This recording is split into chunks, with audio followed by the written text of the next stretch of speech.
Hello guys, welcome to our YouTube channel Uttarakhand exam guide. I hope आप सभी बढ़िया होंगे। तो दोस्तों, अगर आप भी पशुधन प्रसार अधिकारी एग्ज़ाम की तैयारी कर रहे हैं तो आप हमारे चैनल के साथ जुड़ सकते हैं। अगर आपको पार्ट ए और बी की तैयारी करनी है, पार्ट ए में अभी हमने प्लांट फिजियो वाले पोर्शन को कवर अप कर रहे हैं। इसमें से हमने जो है absorption of water and minerals last class में कवर अप कर लिया है। अगर आपको इनकी पीडीएफ चाहिए तो टेलीग्राम चैनल में जुड़ सकते हैं। वहाँ पे आपको पीडीएफ प्रोवाइड कर दी जाएगी, लिंक आपके डिस्क्रिप्शन में मेंशन है। साथ ही साथ एमसीक्यू प्रैक्टिस भी कराई जाती है टॉपिक वाइज। तो अगर आपको जुड़ना है तो आप जुड़ सकते हैं। तो बिना देरी किए हुए चलिए स्टार्ट करते हैं। आज जो हम देखने वाले हैं दैट इज़ ट्रांसपिरेशन। प्लांट में ये आपके इम्पॉर्टेंट फिनोमेना होती है। तो ट्रांसपिरेशन इसको हिंदी में बोलते हैं वाष्पोत्सर्जन। ठीक है, इसको नेसेसरी इविल के नाम से भी जाना जाता है। क्या होता है ट्रांसपिरेशन? तो it is the process by which plant loss excess water as water vapour through aerial parts, mainly आपके लीव्स थ्रू स्टोमेटा। तो जो आपके प्लांट्स होते हैं उसमें जो अतिरिक्त जल अगर हो जाता है तो उसका क्या होता है, वाष्पोत्सर्जन प्रक्रिया के थ्रू वाष्प के रूप में क्या होती है, वो बाहर निकलता है जो अतिरिक्त जल होता है। और मेनली कहाँ पे होती है प्रोसेस, जो आपकी प्लांट में लीव वाला एरिया है वहाँ पे भी आपके जो स्टोमेटा रंध्र होते हैं उनके द्वारा ये वाटर वेपर के रूप में निकलता है। ठीक है, तो वाष्पोत्सर्जन में कौन सी प्रोसेस होती है, जब प्लांट में एक्सेस वाटर हो जाता है तो उसका वाटर वेपर के रूप में बाहर निकलना, वाटर लॉस होना, ये क्या कहलाता है, आपकी वाष्पोत्सर्जन कहलाता है। और उसे नेसेसरी एविल के नाम से भी जाना जाता है। कितने टाइप का होता है? 3 मेनली टाइप का होता है। एक होता है स्टोमेटल ट्रांसपिरेशन, दूसरा होता है आपके क्यूटिकुलर ट्रांसपिरेशन और एक होता है आपके लेंटिकुलर ट्रांसपिरेशन। तो मोस्टली आपके 90 to 95% जो आपका ट्रांसपिरेशन होता है आपके स्टोमेटल ट्रांसपिरेशन के थ्रू ही होता है। यानी आपकी जो पत्तियों में स्टोमेटा रंध्र प्रेजेंट होते हैं उनके द्वारा वाटर वेपर के रूप में बाहर निकलना। तो 90 to 95% प्लांट में इसी के द्वारा होता है। अब क्यूटिकुलर ट्रांसपिरेशन, आपकी क्यूटिकल क्या होती है, आपकी एक लेयर्स होती हैं लीव्स में। ठीक है, तो ये आपकी वैक्सी लेयर होती हैं।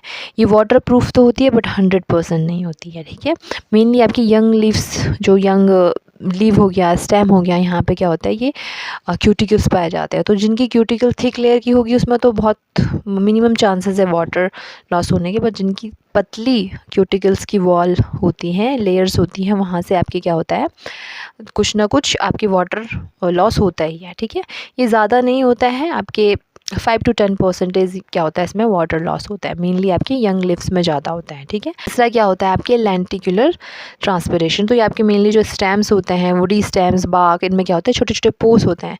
तो इनमें क्या होता है, गैस एक्सचेंज होता है।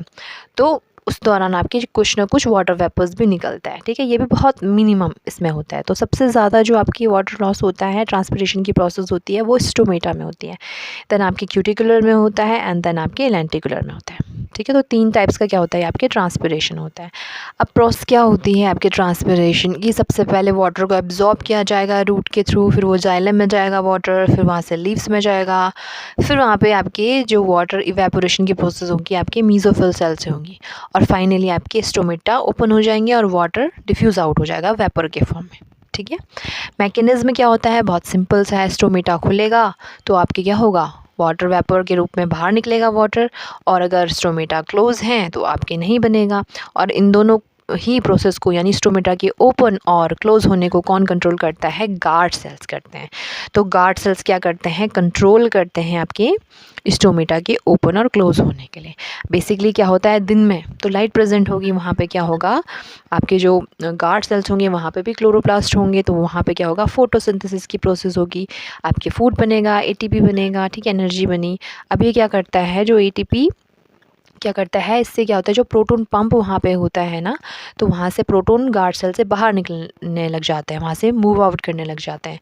अब क्या होगा, चार्ज का डिसबैलेंस हो रहा है, प्रोटॉन पंप है तो नेगेटिव प्रेशर क्या होगा, क्रिएट हो जाएगा अंदर। तो इसी चार्ज को बैलेंस करने के लिए फिर आपके पोटेशियम जो आयन होते हैं वो अंदर जाते हैं, किसकी तरफ, गार्ड सेल की तरफ। अब यहाँ पे क्या हो रहा है, आयन को बैलेंस किया जा रहा है। बट अभी क्या होगा, अभी क्या हो जाएगा, जो गार्ड सेल्स होते हैं ना, वहाँ पे वाटर जो पोटेंशियल होता है वो कम हो जाता है। वाटर पोटेंशियल मैंने आपको बताया था कि वाटर पोटेंशियल जहाँ पे ज़्यादा होगा मतलब वहाँ पे सॉल्यूट का कंसंट्रेशन क्या है, कम है, और जहाँ पे वाटर पोटेंशियल कम है वहाँ पे सॉल्यूट का कंसंट्रेशन क्या होगा, ज़्यादा होगा। तो यही कंडीशन गार्ड सेल के अंदर हो जाती है, वहाँ पे सॉल्यूट का कंसंट्रेशन ज़्यादा हो जाएगा, यानी आपके वाटर जो पोटेंशियल है वो कम हो जाएगा। अब इसको भी बैलेंस करना होता है, तो अब क्या होता है, आपके ऑस्मोसिस की प्रोसेस के थ्रू वाटर क्या करेगा, अंदर जाएगा, किसकी तरफ, आपकी गार्ड सेल की तरफ जाएगा, और इससे क्या होगा, गार्ड सेल पे प्रेशर क्रिएट होगा, गार्ड सेल क्या हो जाएगी, टर्जिट कंडीशन में आ जाएगी, और इसी से क्या होगा, आपके स्टोमेटा ओपन हो जाते हैं डे टाइम में। ठीक है, तो गार्ड सेल में भी आपकी इनर लेयर होती है और आउटर लेयर होती है। जो अंदर वाली लेयर होती है ना, वो टर्जिट कंडीशन में आ जाती है, और फिर क्या होता है, आपके स्टोमेटा जो होते हैं फाइनली ओपन हो जाते हैं और वहाँ से वाटर वेपर के रूप में निकलता है। ठीक है, तो ये आपकी मैकेनिज्म होती है आपके ट्रांसपिरेशन की। क्या होगा, नाइट टाइम में तो ऐसी कंडीशन नहीं होगी, लाइट तो रहती नहीं है, तो कोई भी आपकी प्रोसेस नहीं होती है। तो इसमें क्या होता है, आपके जो पोटेशियम रहता है वो गार्ड सेल से फिर बाहर आने लग जाता है, और अंदर क्या हो जाएगा, आप जब आपके सोल्यूट्स बाहर जा रहा है तो अंदर क्या होगा, वाटर पोटेंशियल ज़्यादा हो जाएगा। तो अब क्या करेगा, वाटर फिर से ऑस्मोसिस की प्रोसेस के थ्रू गार्ड सेल से बाहर निकल जाएगा, और इसमें क्या रहेंगे, आपके स्टोमेटा क्या रहते हैं, आपके क्लोज रहते हैं। और रात में क्या रहती है, आपकी बेसिकली स्ट्रेस कंडीशन रहती है। तो इसको ट्रिगर कौन करता है, आपकी एब्सिसिक एसिड जो रहता है हार्मोन, ये क्या करता है, ट्रिगर करता है। तो ये आपकी मैकेनिज्म हो गई आपके स्टोमेटा के ओपन और क्लोज, यानी ट्रांसपिरेशन की जितनी भी मैकेनिज्म है, प्रोसेस है, ये आपके मैंने आपको बताई। अब कौन कौन से अफेक्ट करते हैं ट्रांसपिरेशन को, तो कुछ एक्सटर्नल फैक्टर्स हो गए, कुछ इंटरनल फैक्टर्स हो गए। एक्सटर्नल में आपके जैसे टेम्परेचर बढ़ेगा तो ट्रांसपिरेशन की प्रोसेस भी बढ़ेगी। ह्यूमिडिटी की कंडीशन है बाहर, तो ट्रांसपिरेशन क्या होना चाहिए, ज़्यादा होना चाहिए फिर कम होना चाहिए, आप कमेंट सेक्शन में बताएं। तो बेसिकली मैंने यहाँ पे गलत मेंशन कर दिया है, तो ह्यूमिडिटी की कंडीशन है अगर बढ़ी हुई है तो आपके ट्रांसपिरेशन क्या होगा, कम होना चाहिए। ठीक है, तो ह्यूमिडिटी बढ़ेगी तो ट्रांसपिरेशन कम होगा, ह्यूमिड की कंडीशन कम है तो ट्रांसपिरेशन ज़्यादा होगा। ठीक है, इसको आप करेक्ट कर लेना। फिर विंड की स्पीड अगर ज़्यादा है तो ट्रांसपिरेशन भी बढ़ेगा, लाइट ज़्यादा है तो ज़्यादा से ज़्यादा स्टोमेटा ओपन हो रही है, यानी ट्रांसपिरेशन बढ़ेगा। सॉइल में वाटर कितना अवेलेबल है, ये भी क्या करेगा, ट्रांसपिरेशन को क्या करेगा, अफेक्ट करेगा। कम सॉइल में कम वाटर है तो ट्रांसपिरेशन की प्रोसेस भी कम होने वाली है। एटमॉस्फेरिक प्रेशर अगर कम है तो ट्रांसपिरेशन क्या होगा, ज़्यादा होगा। तो दो फैक्टर्स में आपको कन्फ्यूजन हो सकता है, ह्यूमिड की condition and the atmospheric pressure. अगर एटमॉस्फेरिक प्रेशर कम है तो ट्रांसपिरेशन ज़्यादा होगा, ह्यूमिड की कंडीशन ज़्यादा है तो ट्रांसपिरेशन कम होगा। ठीक है, इंटरनल फैक्टर्स में नंबर ऑफ स्टोमेटा, ज़्यादा स्टोमेटा होगा तो ट्रांसपिरेशन भी ज़्यादा होगा। लीफ का एरिया कैसा है, क्यूटिकल्स की थिकनेस पे भी डिपेंड करता है। क्यूटिकल्स आपके अगर ज़्यादा मोटा है, ज़्यादा थिक है तो कम होगी प्रोसेस ट्रांसपिरेशन की, और पतला है तो ज़्यादा होगी। ठीक है, कि ट्रांसपिरेशन पुल इंपॉर्टेंट है आपके। ठीक है, कोहेशन टेंशन थ्योरी भी इसे बोलते हैं। इसको दिया था आपके डिक्सन एंड जॉली ने 1894। अब आप ध्यान से सुनना, बहुत ईजी करके बता रही हूँ। डे टाइम होता है, आपके लाइट पड़ रही है लीव्स पे, तो स्टोमेटा ओपन हो रहे हैं, वाटर वेपर के फॉर्म में निकल रहा है, कौन सी प्रोसेस के थ्रू, ट्रांसपिरेशन प्रोसेस के थ्रू। तो जब आपका वाटर निकले जा रहा है वाटर वेपर के फॉर्म में, तो मीजोफिल सेल्स में क्या क्रिएट होता है, एक नेगेटिव प्रेशर, यानी वहाँ पे वाटर पोटेंशियल कम हो रहा है, वाटर की कमी हो रही है, तो एक नेगेटिव प्रेशर क्या हो रहा है, क्रिएट हो रहा है। तो ये क्या करना चाहेगा, खींचेगा आपके वाटर को, कहाँ से, जाइलम से। अब जाइलम में क्या होता है, जाइलम की वॉल होती है, पूरा कॉलम होता है यहाँ पे, तो यहाँ पे जो वाटर मॉलिक्यूल्स रहते हैं वो आपस में जुड़े रहते हैं हाइड्रोजन बॉन्ड से। ठीक है, एक अट्रैक्शन फोर्स उनके बीच में लगता है, इसे कोहेशन बोलते हैं। इससे वाटर क्या बनाते हैं, एक लंबी चेन बनाते हैं। एक जो अट्रैक्शन होता है वाटर मॉलिक्यूल्स का आपस में रहता है, उसे बोलते हैं कोहेशन, और एक अट्रैक्शन होता है आपके वाटर मॉलिक्यूल्स का जो जाइलम की वॉल होती है, उससे वो चिपक जाते हैं, कौन से प्रोसेस के थ्रू, एडेंशन जो रहता है। एडेंशन इससे क्या होता है, आपके एडेंशन जो फोर्स रहता है, इससे वाटर मॉलिक्यूल्स उस जाइलम की वॉल से चिपक जाते हैं। अब एक लंबी चेन बन गई। अब क्या हो रहा है, पूरे के पूरे जो जाइलम का जो पूरा का पूरा कॉलम है, वहाँ पे एक पुल जैसा क्रिएट हो रहा है। ठीक है, इसे क्या बोलते हैं, ट्रांसपिरेशन पुल। अब ये पुल क्रिएट हो गया तो रूट से और ज़्यादा वाटर को एब्जॉर्ब किया जाएगा। अब ये वाटर धीरे धीरे करके पूरी चेन बना के ऊपर की तरफ जाएगा, जालम से ऊपर की तरफ जाएगा, आपकी ब्रांचेज में जाएगा, लीव्स में जाएगा। इस तरीके से क्या होगी, आपकी ट्रांसपिरेशन पुल की एक फॉर्मेशन होती है, और इसी से आप क्या होगा, आपका ट्रांसपिरेशन की फॉर्मेशन होती है। ठीक है, तो ट्रांसपिरेशन पुल किसे कहते हैं, इवेपोरेशन होता है वाटर का फ्रॉम द लीव्स। इससे क्या हो रहा है, नेगेटिव प्रेशर क्रिएट हो रहा है, और ये पुल क्या करेगा, आपके वाटर को ऊपर की तरफ खींचेगा। ठीक है, और कोहेशन और एडहेंशन क्या करते हैं, वाटर मॉलिक्यूल्स, वाटर का जो मूवमेंट है इसमें क्या करते हैं, मदद करते हैं। कोहेशन बेसिकली जो वाटर मॉलिक्यूल्स को आपस में जोड़े रखने का काम करता है। एडहेंशन से क्या होता है, आपके जो वाटर मॉलिक्यूल्स होते हैं जाइलम की वॉल से चिपक जाते हैं, और यही जो फोर्सेस हैं ये क्या करेंगे, वाटर को मूव कराने में मदद करेंगे ऊपर की तरफ। ठीक है, आई होप आपको समझ में आ गया है। तो ये आप क्या होता है, ट्रांसपिरेशन पुल इसे हम कहते हैं, और ये चलता रहता है कंटिन्यूअस साइकिल, ये रिपीट होती रहती है। तो सनलाइट पड़ी, लीव्स में पड़ी, वाटर आपके निकल रहा है वाटर वेपर के फॉर्म में, ट्रांसपिरेशन की प्रोसेस हो रही है। अब जो लीफ में जो मीजोफिल सेल्स है वहाँ पे वाटर पोटेंशियल क्या हो रहा है, कम हो रहा है, तो पुल क्रिएट करेगा, एक नेगेटिव प्रेशर क्रिएट हो रहा है। तो ये क्या करेगा, अब जो वाटर मॉलिक्यूल्स हैं कोहेशन और एडहेंशन की प्रोसेस के थ्रू वाटर का क्या हो रहा है, ऊपर की तरफ मूवमेंट हो रहा है। अब रूट से और भी ज़्यादा, रूट क्या करेगा, सॉइल से और भी ज़्यादा वाटर को एब्जॉर्ब करेगा और वाटर धीरे धीरे ऊपर करके जाएगा आपके। ठीक है, तो ये पूरी प्रोसेस किस में होती है, आपके ट्रांसपिरेशन पुल में।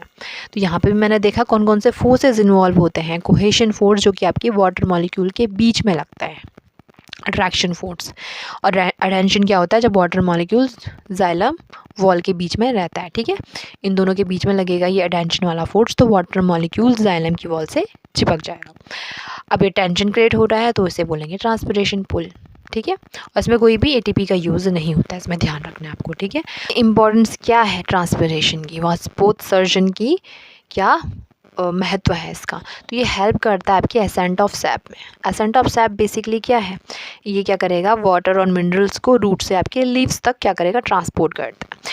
एक बात आपको कंफ्यूज नहीं करनी है कि जो आपके ट्रांसपिरेशन में जो वाटर का लॉस हो रहा है ना, वाटर वेपर के फॉर्म में, तो इसमें सिर्फ वाटर वेपर्स निकलेगा, कोई भी मिनरल्स वगैरह नहीं निकलते हैं।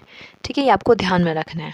और एसेंट ऑफ सैप क्या होता है, इसमें क्या कर रहा है, आपके वाटर और मिनरल्स को रूट से लेकर के लीव्स तक क्या किया जा रहा है, ट्रांसपोर्ट किया जा रहा है। बट आपके वाटर वेपर्स बाहर निकलता है। ठीक है, मिनरल्स बाहर नहीं निकलते, ये आपको ध्यान में रखना है।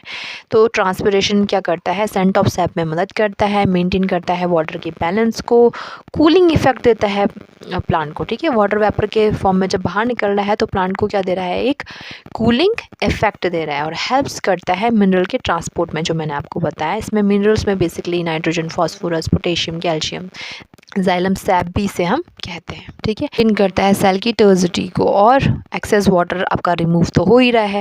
ठीक है, अब आपको एक और बात ध्यान में रखनी है कि ट्रांसपिरेशन रेट को मापा जाता है, और इसके लिए जो मेजरिंग अपैरेटस होता है उसे बोलते हैं पोटोमीटर। जो कॉमन यूज़ होता है गैनोंग्स पोटोमीटर या फिर फार्मर्स पोटोमीटर भी इसे हम बोलते हैं। तो आपको ध्यान में रखना है, पूछा जा सकता है। ठीक है, डिफरेंट चीज़ होती है, that is transpiration versus guttation. इन दोनों में क्या अंतर है, तो ट्रांसपिरेशन में क्या होता है, वाटर वेपर का लॉस हो रहा है, वाटर वेपर के फॉर्म में क्या हो रहा है, लूज हो कर रहा है। तो गटेशन में लिक्विड वाटर लॉस होता है, दोनों में ही अंतर है। वाटर वेपर में वेपर के फॉर्म में निकल रहा है, जबकि गटेशन में क्या होगा, मिनरल्स भी प्रेजेंट होगा उस लिक्विड वाटर में। ठीक है, और ट्रांसपिरेशन की जो प्रोसेस होती है स्ट्रोमेटा के थ्रू मेनली होती है। गटेशन में आपके स्पेशल पोर्स पाए जाते हैं, उसको बोलते हैं हाइड्रोथॉट्स, जल रंध्र, यहाँ से आपके गटेशन की प्रोसेस होती है। ट्रांसपिरेशन मेनली डे टाइम में होता है, गटेशन आपके नाइट टाइम या फिर अर्ली मॉर्निंग में। आप देखते होंगे पत्तियों पे छोटी छोटी ड्रॉपलेट्स प्रेजेंट रहती है, तो क्या होती है, गटेशन की प्रोसेस के थ्रू होती है, और इसमें आपके मिनरल्स भी प्रेजेंट होंगे। ठीक है, तो आपको ध्यान में रखना है। तो हमने जो है ट्रांसपिरेशन की प्रोसेस को कंप्लीट कर लिया है। आई होप आपको अच्छी लगी होगी क्लासेस। इसकी पीडीएफ चाहिए तो आप टेलीग्राम चैनल से जुड़ सकते हैं। टेलीग्राम फाइनली ओपन हो चुका है, लिंक डिस्क्रिप्शन में है। अगर आपको एमसीक्यू प्रैक्टिस भी करनी है तो भी आप जुड़ सकते हैं। ठीक है, अगर आपको क्लास अच्छी लगी हो तो अपना फीडबैक दें, दोस्तों के साथ शेयर करें, ज़्यादा से ज़्यादा लाइक और सब्सक्राइब करें चैनल को। और नेक्स्ट जो टॉपिक हम देखेंगे, carbon assimilation and the photosynthesis. So keep learning. Thank you for watching. Bye bye.